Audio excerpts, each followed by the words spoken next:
Magandang umaga ngayon po ay araw ng Sabado, February 24, 2024. Narito po muli ang update sa lagay ng panahon.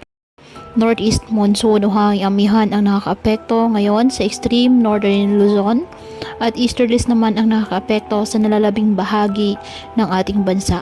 Walang bagyo o low pressure area na minomonitor o namamataan sa loob po ng ating Philippine Area of Responsibility na maaaring makaapekto sa ating bansa. Wala rin pong gale warning na nakataas sa mabaybay ng karagatan kung kaya malayong makapamalaot ang ating mga kababayang mangingisda at may maliliit na sasakyang pandagat.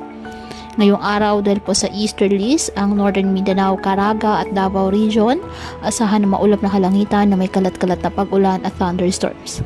Apektado ng amihan ang Batanes at Babuyan Islands kaya asahan din po ang maulap na kalangitan na may mahihinang pag-ulan.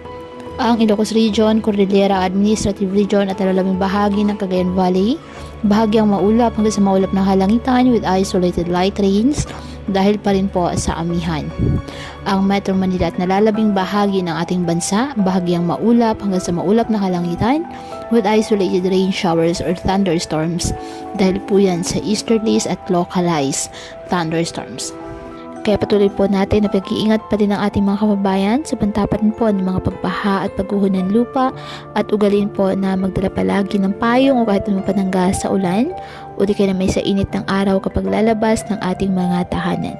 At yan po muna ang update sa lagay ng panahon ngayong araw. Muli patuloy po tayo na mag-ingat at palaging tandaan, God loves you. Stay safe and God bless.